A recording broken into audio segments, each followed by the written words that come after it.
নমস্কাৰ মৰমৰ ছাত্ৰ ছাত্ৰীসকল জ্ঞান হাইভ ইউটিউব চেনেলৰ অন্য এটা ভিডিঅ'ত তোমালোকক আন্তৰিক স্বাগতম জনাইছোঁ আৰু আজি এই ভিডিঅ'ত দ্বাদশ শ্ৰেণীৰ ইংৰাজী পাঠ্যপুথিৰ প্ৰথম পাঠ দ্য লাষ্ট লেছনৰ যিসমূহ পাঠভিত্তিক প্ৰশ্ন আছে সেই প্ৰশ্নসমূহৰ উত্তৰসমূহ এই ভিডিঅ'ত আলোচনা কৰিম।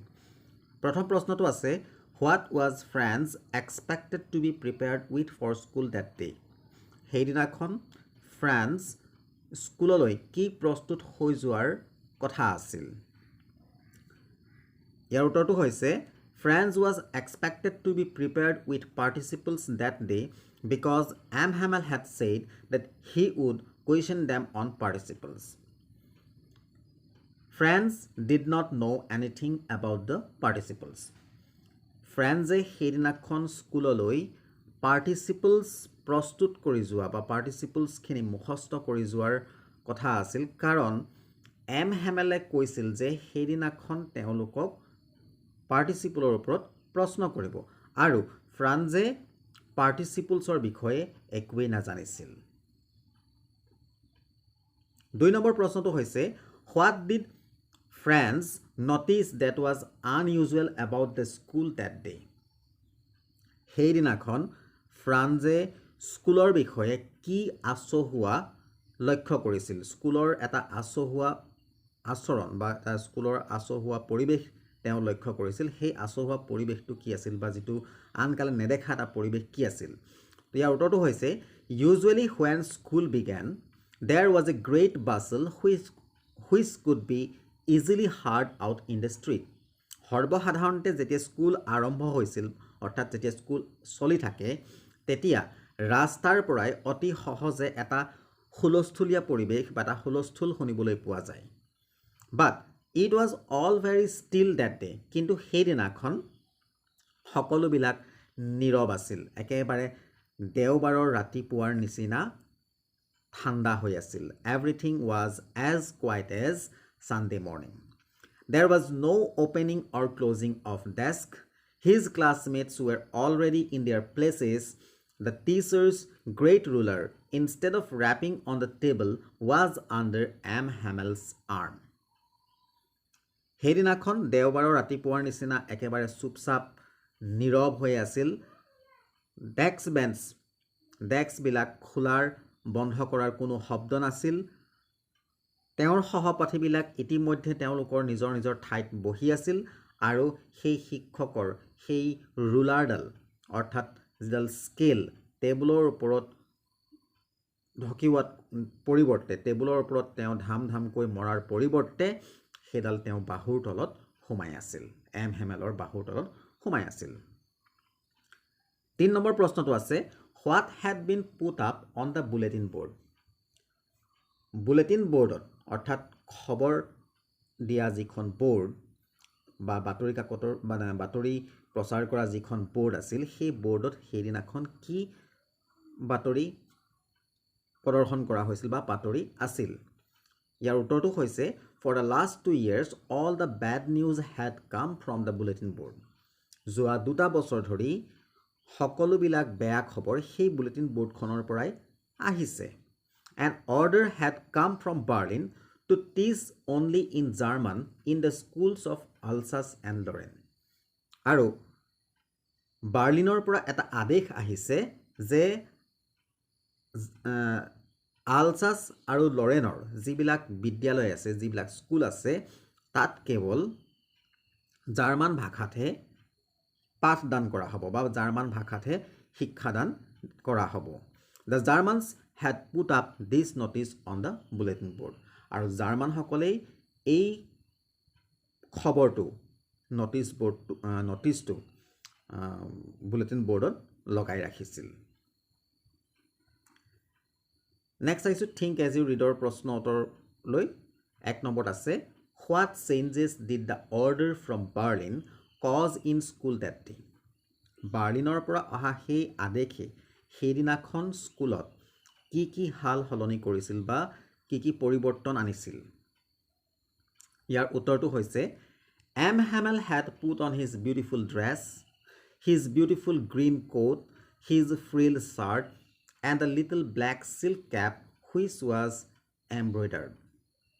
এম হেমেলে সেইদিনাখন তেওঁৰ ধুনীয়া পোচাকযোৰ পিন্ধিছিল, তেওঁ ধুনীয়া সেউজীয়া কোটটো, তেওঁ সেই ফিলফিলীয়া শ্বাৰ্টটো আৰু লগতে সেই মুগাৰ যিটো কলা টুপি আছিল, সেই টুপি যিটো এম্ব্ৰইডাৰী কৰা অৰ্থাৎ ফুল বচা টুপি, সেই টুপিটো পিন্ধি আছিল।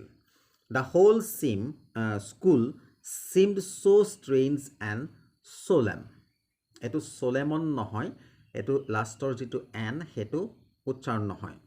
আৰু সেইদিনাখন গোটেই স্কুলখন দেখাত বৰ আচহুৱা আৰু একেবাৰে নীৰৱ হৈ আছিল, একেবাৰে শান্ত হৈ আছিল। On the back benches that always remained empty were occupied by the elderly village people who were sitting quietly like the kids. আৰু পিছফালৰ বেঞ্চবিলাক যি সৰ্বসাধাৰণতে সদায় খালী হৈ থাকে, সেইদিনাখন গাঁৱৰ যিবিলাক বয়োজ্যেষ্ঠ লোক আছিল তেওঁলোকে অধিগ্ৰহণ কৰি ৰাখিছিল। তেওঁলোক সেই ডেস্ক বেঞ্চত বহি আছিল আৰু তেওঁলোকেও কণ কণ ল'ৰা ছোৱালীবিলাকৰ নিচিনাকৈ চুপে চাপে মনে মনে বহি আছিল। নেক্সট কুৱেশ্যনটো আছে, how did Franz feelings about M Hamel and school change? ফ্ৰান্সৰ অনুভৱবিলাক এম হেমেল আৰু স্কুলৰ প্ৰতি কেনেকৈ সলনি হৈছিল? ইয়াৰ উত্তৰটো হৈছে, Franz came to know' that it was the last lesson in French that M Hamel would give them. ফ্ৰেন্সে গম পালে যে সেয়াই আছিল শেষ পাঠ যি ফ্ৰেন্স ভাষাত তেওঁলোকক এম হেমেলে প্ৰদান কৰিব। From the next day they will be taught only German. আৰু পিছদিনাখনৰ পৰা তেওঁলোকক কেৱল জাৰ্মান ভাষাতহে শিকোৱা হ'ব বা পাঠদান দিয়া হ'ব। Then he felt sorry for not learning his lessons properly. তেতিয়া তেওঁ নিজৰ পাঠসমূহ ভালকৈ নিশিকাৰ কাৰণে তেওঁ নিজেই দুখ অনুভৱ কৰিছিল, তেওঁ দুখিত হৈছিল। His books which seemed a nuisance and a burden earlier were now old friends. আৰু তেওঁৰ কিতাপবিলাক যিবিলাক তেওঁৰ কাৰণে কিছু মুহূৰ্তৰ আগলৈকে এটা বোজা আৰু এটা অৰ্থ নাইকিয়া বস্তু বুলি তেওঁ গণ্য কৰিছিল বা ভাবি লৈছিল, এতিয়া সেইবিলাক তেওঁৰ কাৰণে পুৰণি বন্ধু হৈ পৰিছে। His feelings about M. Hamel also changed. M হেমেলৰ প্ৰতি থকা তেওঁ যি ভাৱনা আছিল, যি ধৰণৰ ভাৱধাৰা আছিল বা তেওঁ যি অনুভূতি আছিল, সেই অনুভূতিও সলনি হৈছিল। He forgot all about his ruler and how cranky he was.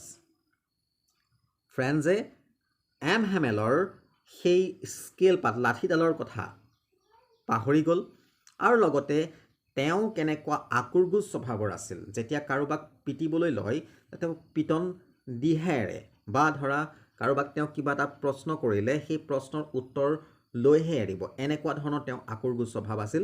আৰু তেওঁ সেই আকুৰগুজ স্বভাৱ আৰু তেওঁৰ সেই লাঠিডাল অৰ্থাৎ ৰুলাৰডালৰ কথা সেইদিনাখন ফ্ৰেন্সে সমূলি পাহৰি পেলালে। নেক্সট কুৱেশ্যনটো আছে, The people in this story suddenly realize how precious their language is to them. What shows you this? Why does this happen? এটা এটা প্ৰিণ্টিং মিষ্টেক হৈ আছে। দ্য পিপুলৰ পিছত এটা কুৱেশ্যন মাৰ্ক আছে, গতিকে তোমালোকে কুৱেশ্যন মাৰ্কটো মই টাইপ কৰোঁতে কিবা কাৰণত ভুল হৈ গ'ল, গতিকে সেইটো আঁতৰাই ল'বা। এই কাহিনীটোত থকা যিখিনি তেওঁলোকে মানুহ আছিল, সেই মানুহখিনিয়ে হঠাতে উপলব্ধি কৰিছিল যে তেওঁলোকৰ ভাষাটো তেওঁলোকৰ কাৰণে কিমান মহত্বপূৰ্ণ, কিমান মূল্যৱান, আৰু এইটো কিহে প্ৰমাণ কৰি দেখায় আৰু এইটো কিয় হ'বলৈ পায়, ইয়াৰ উত্তৰ আমি দিব লাগে। তো ইয়াৰ উত্তৰটো হৈছে, M Hamel told the students and the villagers that henceforth only German would be taught in the schools of Alsace and Lorraine. M হেমেলে ছাত্ৰ ছাত্ৰী আৰু গঞাসকলক কৈছিল যে সেই দিনাখনৰ পৰা অৰ্থাৎ পিছদিনাখনৰ পৰা তেওঁলোকৰ অৰ্থাৎ আলছাছ আৰু লৰেনৰ স্কুলসমূহত কেৱল জাৰ্মান ভাষাতহে পাঠদান কৰা হ'ব, শিক্ষাদান কৰা হ'ব। Those who call themselves Frenchmen would neither be able to speak nor write it. আৰু যিসকলে নিজকে ফ্ৰেন্সবাসী বুলি কয়, ফ্ৰান্সৰ নিবাসী বুলি কয় বা ফ্ৰান্স দেশৰ নাগৰিক বুলি কয় তেওঁলোকে আৰু তেওঁলোকৰ ভাষাটো ক'বলৈ বা নাইবা লিখিব নোৱাৰিব He praised the French language as the most beautiful, the clearest and the most logical language in the world.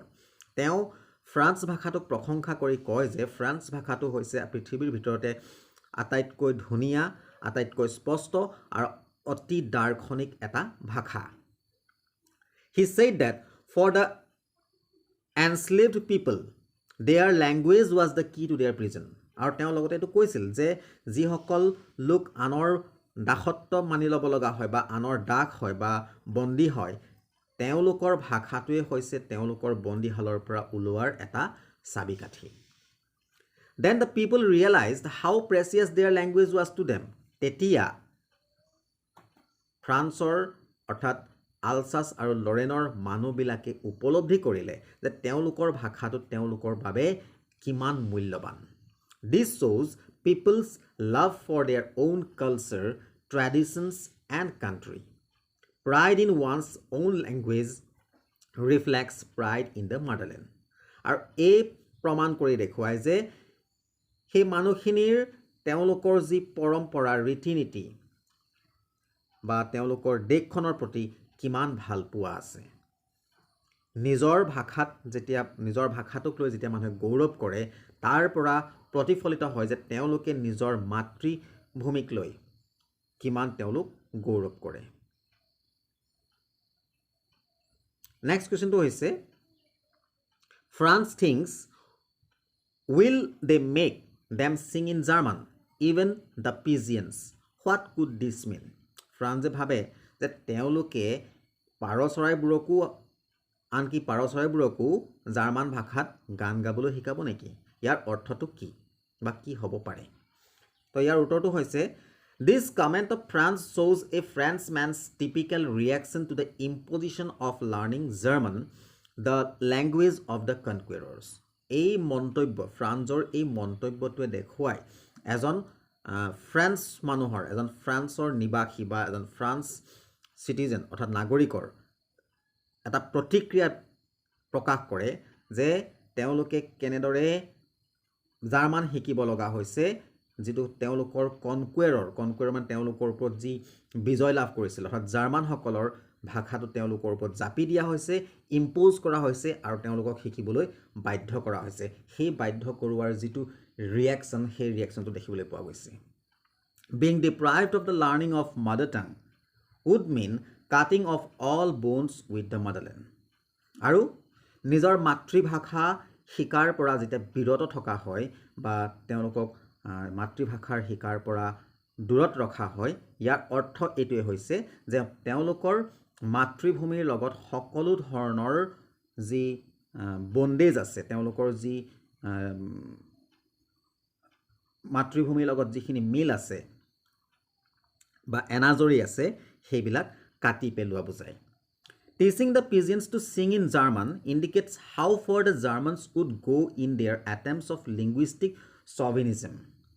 আৰু পাৰ চৰাইক জাৰ্মান ভাষা গান গাবলৈ শিকোৱাৰ বাক্যশাৰীয়ে এইটো ইণ্ডিকেট কৰিছে এইটো দেখুৱাইছে যে জাৰ্মানসকলে তেওঁলোকৰ যি প্ৰচেষ্টা যি ফ্ৰেঞ্চমেনৰ ওপৰত তেওঁলোকৰ যি লিংগুইষ্টিক চভেনিজম লিংগুইষ্টিক মানে ভাষিক যি গৌৰৱ তেওঁলোকৰ নিজৰ ভাষাটোক লৈ তেওঁলোকৰ প্ৰতি থকা যি অতি শক্তিশালী আৰু এটা বুজাব নোৱাৰা এটা কাৰণ দৰ্শাব নোৱাৰা যি গৌৰৱ আছে সেই গৌৰৱ কেনেকৈ তেওঁলোকে চেষ্টা কৰিব এই ফ্ৰেঞ্চমেনসকলক বা এই ফৰাচী লোকসকলক দিবলৈ তো এইটো আছিল পাঠৰ যি প্ৰশ্ন উত্তৰ আছিল মই প্ৰশ্ন উত্তৰখিনি তোমালোকৰ লগত আলোচনা কৰিলোঁ